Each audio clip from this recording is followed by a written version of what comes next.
Alors bonjour, bienvenue dans ce podcast de Follow Our Track. Aujourd'hui, nouveau portrait d'une timeuse. Nous sommes à Toulouse, sur les berges de la Garonne, en compagnie d'Amandine. Bonjour Amandine. Bonjour Aurore. Alors est-ce que tu pourrais déjà te présenter ?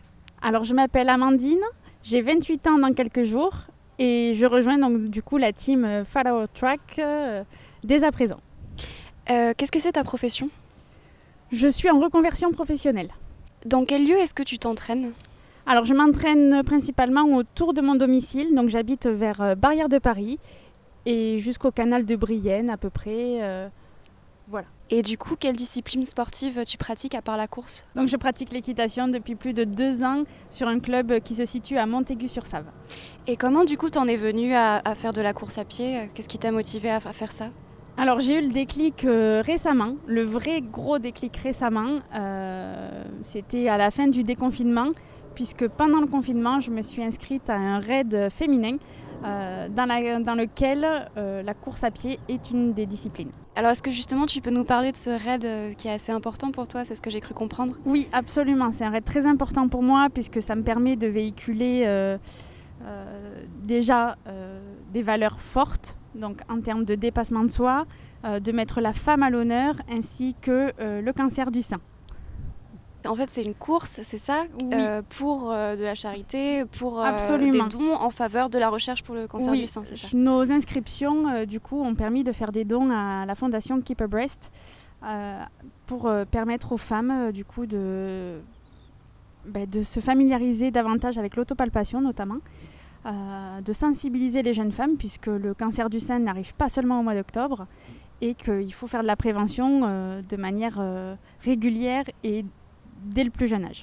Alors du coup, c'est un raid, tu l'as dit, qui va se dérouler au mois d'octobre. Oui. Tu as déjà commencé à t'entraîner, c'est ça ? Oui, absolument. Depuis le 11 mai, depuis qu'on peut enfin sortir de chez nous, j'en ai profité pour reprendre du coup la course à pied. Alors du coup, est-ce que tu pourrais m'expliquer un petit peu en quoi consiste le raid que tu vas faire en octobre ? Oui, alors c'est un raid qui dure 3 jours. Sur chaque journée, une épreuve. Donc premier jour, nous faisons du bike and run sur une distance de 17 km. Sur la deuxième journée, on fait un run and paddle de 15 km. Et pour finir, une épreuve de VTT de 27 km. Alors du coup, est-ce que tu peux me préciser comment il s'appelle et puis le lieu peut-être pour que les gens aient envie de peut-être s'inscrire ? J'espère. Alors c'est le raid des fidèles. Vous trouverez toutes les informations sur Facebook et Instagram par exemple. Le raid se fait à Oléron du 9 au 11 octobre. Combien d'entraînements tu fais par semaine du coup ? Je fais 3 séances par semaine, donc une sortie longue qui pour moi équivaut à 1 heure puisque rappelons-le, je démarre tout juste. Une séance de fractionné et une séance qui dure 35-40 minutes selon ma motivation et ma forme aussi. Et tu sors plutôt le matin, plutôt le soir ? Avec ces chaleurs, oui, je mets le réveil très tôt. Ce matin, par exemple, à 7h15 à peu près, j'étais déjà sortie. Est-ce que tu préfères courir toute seule ou courir avec quelqu'un d'autre ? Alors, je cours essentiellement toute seule. Et quand mon compagnon est disponible, il se joint à moi. Et justement, ton compagnon, est-ce qu'il t'encourage à quoi ? Est-ce que ça t'aide d'avoir quelqu'un d'autre à côté de toi ? Oui, il n'a pas le même niveau que moi, du coup il fait un peu le lapin devant moi. Sans me mettre dans le rouge, j'essaye effectivement de petit à petit me mettre à son niveau. Alors du coup, tu as repris la course récemment ? Oui. Je suppose que ton corps a dû s'adapter en fait à tout ce nouvel effort. Oui, après, pendant le confinement, j'en ai profité aussi pour faire un peu un décrassage, j'ai envie de dire. Quand on a été confinés, le but c'était de ne pas prendre 1 gramme sur la balance. Je voulais pas m'empâter, donc on a transformé la maison en salle de sport, tout simplement. J'ai fait du renforcement musculaire, j'ai fait beaucoup de cordes à sauter, ce qui m'a beaucoup aidé à gagner en endurance et en cardio. Et le corps s'est juste habitué en définitive à faire d'autres mouvements et à tenir un peu plus longtemps sur la durée. Après, ça va être progressif et je compte pas lâcher. Et est-ce que tu aurais un conseil justement à donner aux personnes qui, comme toi, voudraient reprendre la course ? Alors, ne la démarrez pas à 14h quand il fait 40 degrés à l'ombre. Ça, pour moi, c'est l'un des conseils que je donne tout de suite. Et de le faire petit à petit en ayant des objectifs adaptés à votre niveau. Ne voyez pas trop haut pour justement avoir des résultats peut-être plus rapidement et y prendre goût petit à petit. Quelles sont les difficultés auxquelles tu te confrontes quand tu fais de la course comme ça ? À moi-même, et c'est là que le dépassement de soi est important et de pas de pas vivre toutes les séances. Des fois on a un petit peu on trouve que le chrono est pas bon, qu'on n'a pas fait la distance souhaitée, mais c'est pas grave. Moi j'essaye de toujours relativiser, donc même si je fais pas la distance ou le chrono souhaité, je me dis que je l'ai fait, que je me suis pas arrêtée, que ma respiration est bonne, que j'arrive toujours à parler, donc c'est que tout va bien. Qu'est-ce que t'apporte ce sport ?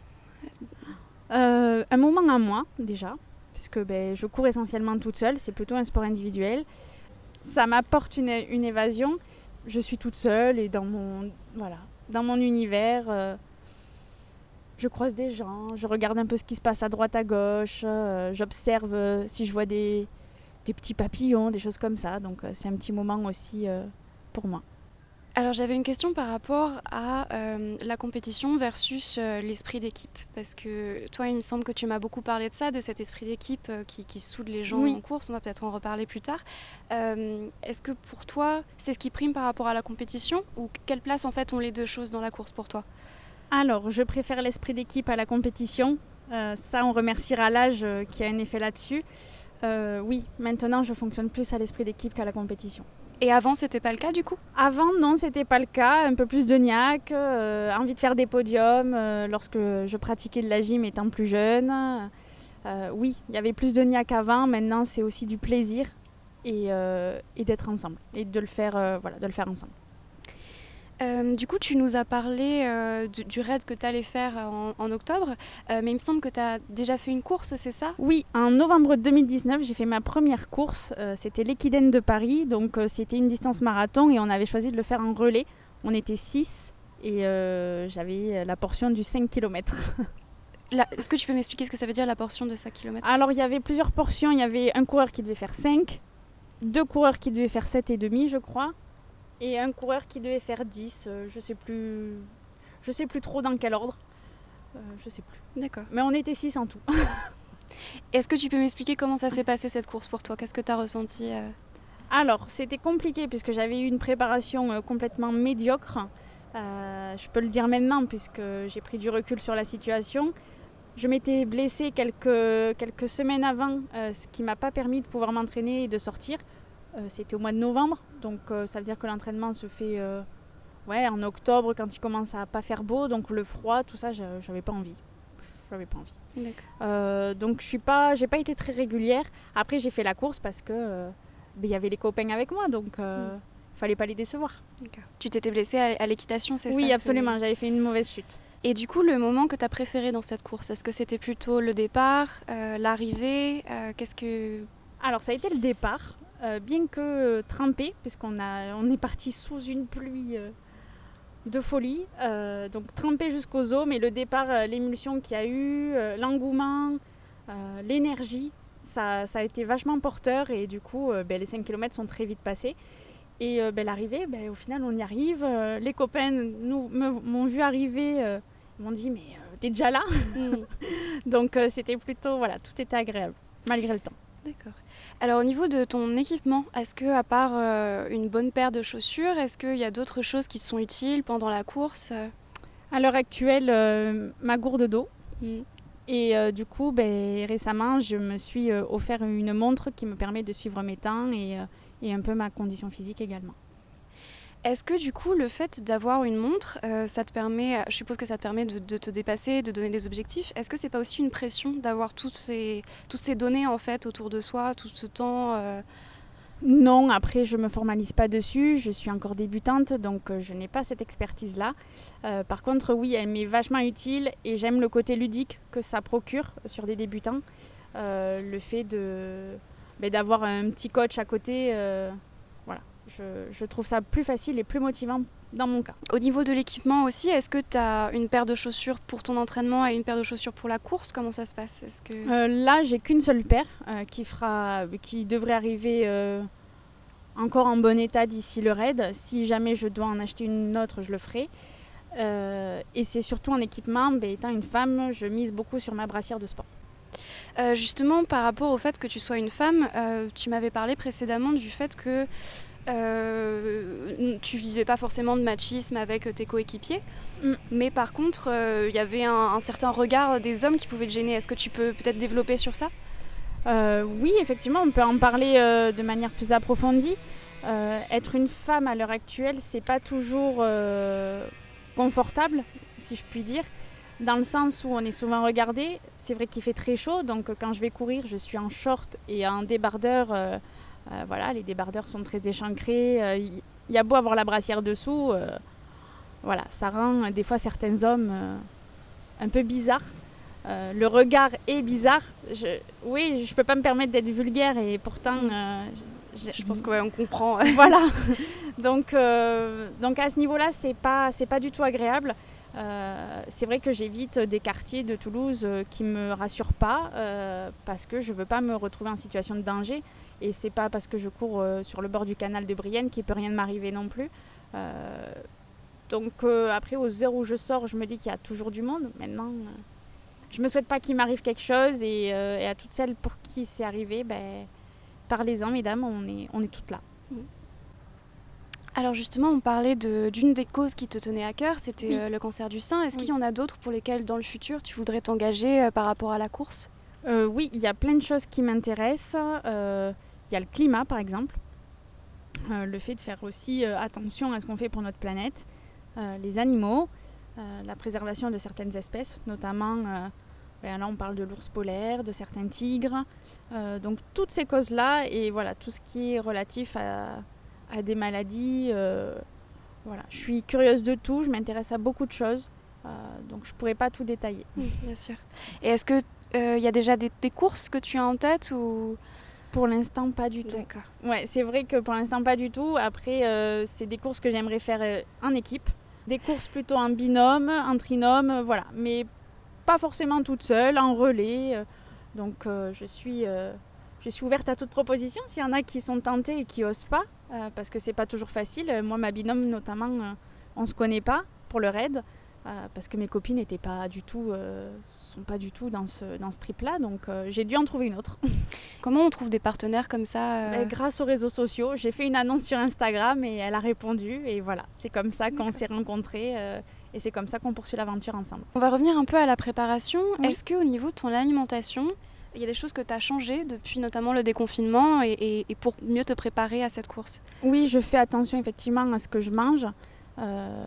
Pas d'excès, c'est tout. On fait attention. Pendant le confinement, on a fait aussi attention.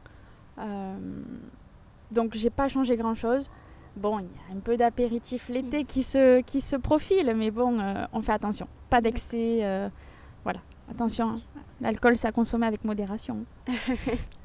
Du coup, là, tu fais juste de la course à pied. Est-ce que tu envisages à un moment de passer à l'ultra trail, du coup ? L'ultra, peut-être pas.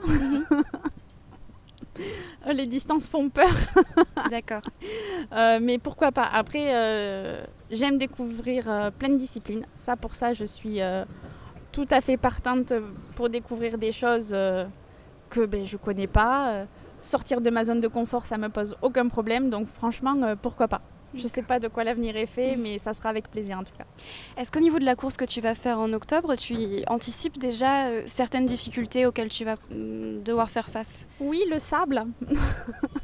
Tu peux expliquer pourquoi ? Est-ce que c'est compliqué de courir dans le sable ? Oui, c'est compliqué. Je l'ai fait récemment. J'étais proche de Narbonne et du coup, ça m'a permis d'aller faire une sortie. Oui, le sable, c'est pas du tout pareil que moi qui cours sur du béton essentiellement.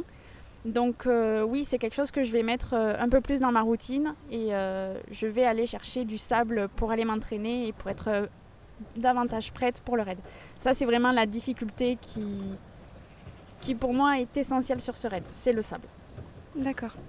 Donc là, on a plutôt parlé de la préparation physique. Moi, ça m'intéresse aussi de savoir s'il y a des trucs ou des astuces pour se préparer mentalement à la course. Est-ce que, je sais pas, il y a une manière de se forcer un peu à se dépasser ? Ouais, alors c'est pas facile. Donc comme je le disais, je pense que quand on démarre la course à pied, il faut mettre des objectifs réalisables et en fonction de son niveau. Comme dans tout sport, si le niveau d'exigence est trop haut, forcément, je pense qu'on s'en dégoûte, qu'il y a trop de négatifs autour de ça. J'ai une copine qui récemment m'a contactée en me disant j'arrive pas à courir, qu'est-ce que tu peux me dire ? Je compte y aller demain à 15h et je sais que c'était une journée où il allait faire chaud, je lui dis surtout pas. Si tu veux, on y va ensemble un matin, je viens t'aider, je viens te montrer, te montrer non, mais je t'accompagne pour cette première sortie, mais moi je ne sors pas l'après-midi, je sors que le matin. Et surtout, elle me parlait déjà de faire une boucle de 5 km alors que ça faisait 2 ans qu'elle n'avait pas couru. Je lui ai dit, si tu fais déjà 2 km, ça sera très bien. Donc je pense qu'il ne faut pas avoir un niveau d'exigence trop haut. Et il faut s'écouter aussi. C'est vrai que je le dis souvent, on est fatigué. Moi, j'y vais pas. Je ne me force pas. J'ai pas envie de me blesser, d'une part. La récupération, c'est super important. Et surtout, voilà. Pour moi, je pense qu'il ne faut pas se mettre des objectifs trop hauts et aller gravir le Mont Blanc alors qu'on est débutant, quoi. C'est pas possible. Tu as déjà eu des crampes, des douleurs ou des courbatures après les courses ? Est-ce que... Non, pas du tout. C'est vrai que comme je m'étire beaucoup et comme je m'hydrate beaucoup, je ressens aucune douleur à l'heure actuelle. D'accord. Donc ça, c'est plutôt aussi satisfaisant. Ça montre que d'une part, je fais les choses bien et que mon corps est bien aussi, s'adapte parfaitement. Donc déjà, ça aussi, c'est très motivant. On a pas mal le lendemain d'une course. Je peux encore marcher et descendre des escaliers sans problème. Est-ce que peut-être tu pourrais parler d'un rêve que tu aimerais réaliser plutôt par rapport au sport, par rapport à la course aux courses que tu pourrais faire ? Alors, il y a un projet que j'aimerais beaucoup faire et c'est pour ça que je fais un petit raid. C'est le raid Amazon qui se déroule à l'étranger, dans lequel effectivement on choisit une association. On part du coup ou entre 2 ou entre 3 femmes. On va à la recherche de sponsors et ça typiquement c'est quelque chose que je rêve de faire. Et c'est pour ça que je prends un plus petit raid pour voir si déjà l'ambiance etc. peuvent me correspondre. Mais ouais, ça c'est clairement quelque chose qui m'intéresse. Est-ce que tu te souviens où c'est à l'étranger ? Alors ça dépend des années. Je sais que là pour leurs 20 ans du raid Amazon, ils vont en Thaïlande. Donc c'est des pays surtout asiatiques. Ils ont fait le Cambodge. Ils ont fait le Sri Lanka, des destinations de rêve. Donc oui, typiquement, ça c'est un raid. Est-ce que c'est toi qui vas chercher l'association ? Est-ce qu'il y a des sponsors qui sont sur place ? Comment ça se passe ? Oui, alors, le raid Amazon, on se sert donc de leur nom, on forme une équipe et on choisit l'association qu'on souhaite représenter. Une fois que ceci est établi, nous allons à la recherche de sponsors. Donc le travail n'est pas le même comparé au raid de Défidèle où là nous sommes inscrites et notre inscription permet de faire des dons à l'association. Et quel type d'association il y a du coup ? Après à moi de choisir en fonction aussi de se mettre d'accord avec ma binôme ou des 2 autres qui me rejoindront, on verra. D'accord. On se mettra toutes d'accord, mais n'importe laquelle s'il faut. Bon Amandine, bonne chance pour ce raid en octobre. Du coup, j'espère que j'aurai l'occasion de t'interviewer à l'issue de ce raid pour savoir comment ça s'est passé. Et puis, bonne chance pour tous ces projets-là. Merci beaucoup, Aurore. Au revoir. Au revoir.